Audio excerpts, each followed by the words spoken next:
मैं अनिल सिन्हा जी के पास आती हूँ। अनिल जी, आप इस खबर को किस तरह से रीड करते हैं? कि क्या आपको लगता है कि आरएसएस ने फॉर्मूला तैयार कर लिया कि शिवराज चौहान बीजेपी के अध्यक्ष बनेंगे और इतनी आसानी से मोदी जी विदाई के लिए तैयार हो जाएंगे और अमित शाह को प्रधानमंत्री बना दिया जाएगा और कोई टाइम बाउंड नहीं है? अभी के लिए बात हो रही है, 2029 के लिए बात हो रही है, वो भी अभी क्लियर नहीं। मुझको लग रहा है क्या कि ये बहुत सरलीकरण है। उन जिस तरह से उन्होंने लिखा कि ये फार्मूला तय हो गया है, और इतना आसान नहीं है। इससे दो तीन चीजें, ये खबर प्लांट तो देखिए, इस तरह की खबर जो है प्लांट ही रहती है, क्योंकि आप जब जब भी हम लोग भी इतना साल से जर्नलिज्म में है, कोई अगर रेस में है तो या तो जो सही कहा राकेश जी ने कि जो कोई रेस में है तो उसको रेस से निकालने के लिए उसका नाम चलाया जाता है, या नहीं तो उसको रेस में लाने के लिए किया जाता है। तो प्लांट तो होता ही है। कोई पक्की इस तरह से आरएसएस, एक बात तो आप जान लीजिए कि आरएसएस अकेले ये डिसाइड नहीं कर सकता है कि किसको प्रधानमंत्री बनना है। आरएसएस को भी इसके लिए कंसेंसस बनाना होगा। कंसेंसस इंडिया में, अभी भारत में जो 2014 के बाद से कॉरपोरेट तय करता है कि किसको क्या करना है, और कॉरपोरेट के लिए ये लोग तय करते हैं। पूरा कॉरपोरेट के कंट्रोल में है इंडियन डेमोक्रेसी, इसीलिए ये आसान नहीं है कि। और दूसरा एक एक, एक गिरोह है जो बतौर काम कर रहा है, जिसमें कि डोभाल और अमित शाह और ये सारे लोग देश को चला रहे हैं। कोई डेमोक्रेसी वगैरह न, बीजेपी में भी कोई किसी से पूछने, बीजेपी पार्लियामेंट्री पार्टी की मीटिंग नहीं हुई आज तक, और उसमें फॉर्मली ये मोदी जी इलेक्ट भी नहीं हुए हैं अभी तक, और अभी तक कोई मीटिंग उन्होंने नहीं की है। तो पहली बार ऐसा देश में हुआ है, और ये संविधान का जो ये है क्या कहते हैं उसके विपरीत है, लेकिन वो चल रहा है। इसका मतलब है कि ये जो डिसीजन में है उनके हाथ में नहीं है, ना आरएसएस के हाथ में है, और ना ये अल्टीमेटली एक कंसेंसस जो लोग चला रहे हैं देश को, जो इक्के दुक्के लोग और जो कॉरपोरेट है वो मिल के तय करेगा। उसमें जरूर मैं मानता हूं कि अमित शाह का ये क्या कहते हैं एडवांटेज है, लेकिन कॉरपोरेट भी अमित शाह को नहीं बनाएगा। एक बार भी वो विदेश नहीं गए, तो मतलब विदेश यात्रा नहीं कर सकते। विदेश के मामले में ये बहुत बड़ा डिसएडवांटेज है। कॉरपोरेट अभी जैसा वर्ल्ड में जैसा अनफोल्ड हो रहा है ये जियो पॉलिटिक्स, उसमें एक ऐसा कोई प्रोपेगेंडिस्ट और क्या कहते हैं ये इस तरह के जो डेमोगॉग टाइप का आदमी हो, उसकी जरूरत है उनको। तो कॉरपोरेट लाया भी था मोदी जी को, इसीलिए आपको पता होगा कि मोदी जी के बारे में बीजेपी की जो टॉप लीडरशिप थी उस समय, आप याद करिए ना, अरुण जेटली के अलावा कोई आदमी उनके समर्थन में नहीं था टॉप लीडरशिप में। नितिन गडकरी उनके खिलाफ ही थे, वो क्या कहते हैं आडवाणी जी से लेकर के जितने थे, सुषमा स्वराज, सारे लोग उनके खिलाफ थे, लेकिन वो बनाए गए इसीलिए कि कॉरपोरेट उनके साथ था। और आरएसएस और बीजेपी दोनों को लगा कि ये जो 2014 आजादी के बाद के सबसे महंगे इलेक्शंस में से ये रिकॉर्ड पे है, एडीआर वगैरह की रिपोर्ट है कि सबसे ज्यादा खर्च जो हुआ वो उसमें 2014 में हुआ। तो 2014 के इलेक्शंस के लिए कॉरपोरेट को फंड करना है, और कॉरपोरेट उनके साथ था, और साथ में ये पॉलिसीज भी जो है कॉरपोरेट प्रो कॉरपोरेट पॉलिसी चलनी है, इसके लिए मोदी जी को चुना गया। लेकिन मोदी जी का एडवांटेज एक था कि जबरदस्त प्रोपेगेंडिस्ट हैं, और वो जो है जिसको आप कहते हैं क्या कि इस तरह का मतलब ओरेशन में नहीं कहूंगा, ओरेशन में तो बढ़िया वर्ड है, पॉजिटिव वर्ड नहीं लेना चाहता, डेमोगॉगिंग कह सकते हैं आप। तो ये जो है अमित शाह वो लैक करते हैं। अमित शाह अभी पॉपुलर लीडर भी नहीं है। आप देखेंगे कि जो सर्वे होते हैं लोकप्रियता के, उसमें अमित शाह का कहीं नहीं नाम रहता, उसमें योगी आदित्यनाथ का है, बाकी नितिन गडकरी तक का नाम रहता है, इनका नाम नहीं रहता। इससे जो ये खबर है, इससे एक बात तो अब मैं जो अर्थ निकालता हूं कि खबर सच्ची है, झूठी है, या प्लांट की गई है, ये एक अलग मुद्दा है, लेकिन क्यों ये खबर आई है ये तो एक उस पर तो समझ में आनी चाहिए हम लोगों को। वो है क्या कि इसका मतलब जो वॉर ऑफ सक्सेशन है वो तेज हो गया है। ये वहां जो उत्तराधिकार का संघर्ष है वो तेज है, वो गडकरी भी बीच बीच में अपने को प्लेस कर रहे हैं।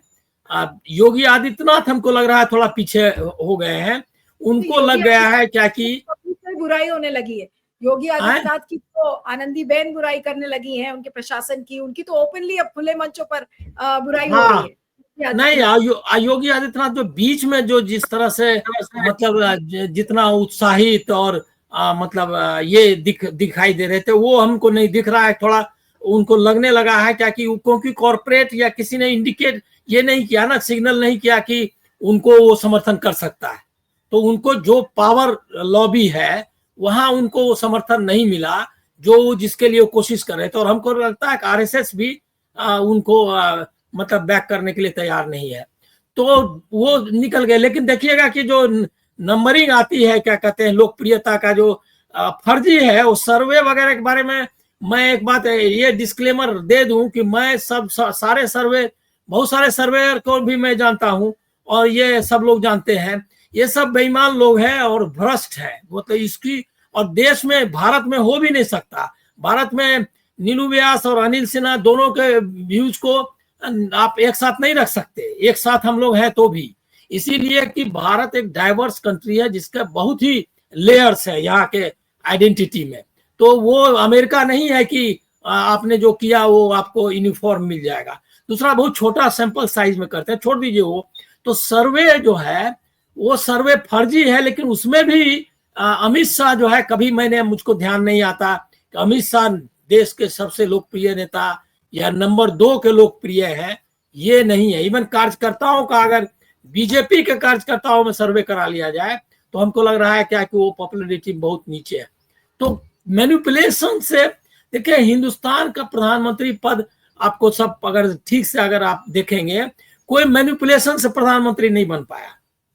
वो जवाहरलाल नेहरू से लेकर के अभी तक बहुत, गांधी जी के साथ राजा जी और पटेल, ये सब, पटेल के बारे में जो लोग नहीं जानते हैं, संगठन पर पूरा कब्जा था उनका, लेकिन वो नहीं प्रधानमंत्री बन पाए। अब और माना कि नेहरू को ही बनना चाहिए, क्योंकि और ये भी नहीं था, लोगों को मालूम नहीं है, वो भी बैरिस्टर थे, लंदन से पढ़ के आए थे।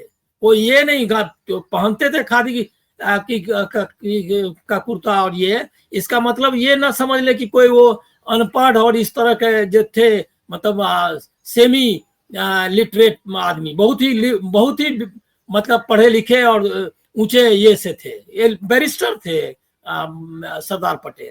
तो सरदार पटेल जो है और पूरा जो इंडस्ट्रियलिस्ट लॉबी थी वो उनके साथ थी, बॉम्बे वगैरह का पूरा कंट्रोल करते। बॉम्बे में अब जो पढ़े तो पता चलेगा कि बॉम्बे में मेयर तक का डिसीजन उनके हिसाब से होता था कि कौन आदमी को मेयर बनाना है, क्योंकि गुजरात में ही था ना वो, मतलब बॉम्बे प्रेसिडेंसी में पूरा गुजरात भी था। तो ये इसके बावजूद नहीं बन पाया।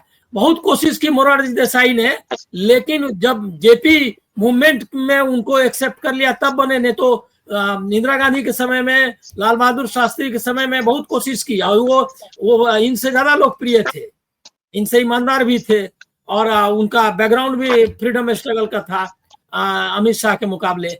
लेकिन और बहुत बढ़िया ओरेटर भी थे, कोई मोरारजी भाई कोई कम अच्छा भाषण करते थे ऐसा भी नहीं था, बहुत पॉपुलर लीडर थे, लेकिन नहीं कर पाए। मैनिपुलेशन से नहीं बन पाएगा। और अमित शाह का एक ही पॉजिटिव पॉइंट है, पॉजिटिव या निगेटिव जो भी कहिए, एक ही यूएसपी है, जो है कि नंबर 1 मैनिपुलेटर है। तो ये मैनिपुलेशन वाला नहीं होगा। दूसरा, बाकी भी लोग उनको एक्सेप्ट नहीं करेगा, क्योंकि उनको बकायदा जेल में रहे हैं, वो बाहर रहे क्रिमिनल केस में, वो भी मतलब कोई ये सब नहीं है ना कि आंदोलन वगैरह में गए हो। तो हमको नहीं लगता है कि इंडिया का कॉर्पोरेट जो है उनको एक्सेप्ट करेगा। कॉर्पोरेट नहीं एक्सेप्ट करेगा तो नहीं बन सकते। तो ये प्लांट किया है, इससे हम लोग अर्थ यही निकालेंगे कि सक्सेशन का वार, जो सक्सेशन जो है, उत्तराधिकार का संघर्ष जो है वो तेज हो गया है बीजेपी में। अब वो किस करवट लेगा, और आप गडकरी भी अपना हैट डाले हुए हैं रिंग में, वो अपनी दावेदारी। योगी आदित्यनाथ भी छोड़ने वाला आदमी नहीं है, क्योंकि उसको भी लगता है कि तो उनको इसका मतलब तो ये है कि जो इस समय अंदर से स्थिति है, जो गोदी मीडिया कभी बताता नहीं है, दिखाता नहीं है, ये खबर उस बुगाहट की झलक है कि अंदर हाँ, बहुत ज्यादा एक चीज और मैं आपको कहूंगा, आरएसएस का क्या रोल होगा। आरएसएस को उनकी जो पृष्ठभूमि है और उनका कारनामा है, इससे कोई एतराज नहीं हो सकता। आरएसएस एक फासिस्ट संगठन है और उसको इन सब चीजों से कोई दिक्कत नहीं है, लेकिन आरएसएस भी चाहेगा कि एक लॉन्जिविटी वाला प्राइम मिनिस्टर हो जो लंबे समय तक टिक सके। अभी देखिए 10 साल टिका गए नरेंद्र मोदी एकदम लफाजी पर, मतलब कुछ नहीं, देश का सत्यानाश हो गया, लोकतंत्र खत्म कर दिया।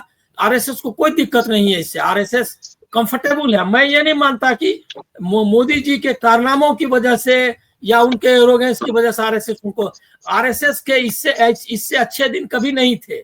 सारा उनका जितना अनपढ़ गंवार है सब वो भाई चांसलर बन के बैठा हुआ है, इसीलिए उस पर आप चिंता मत करिए।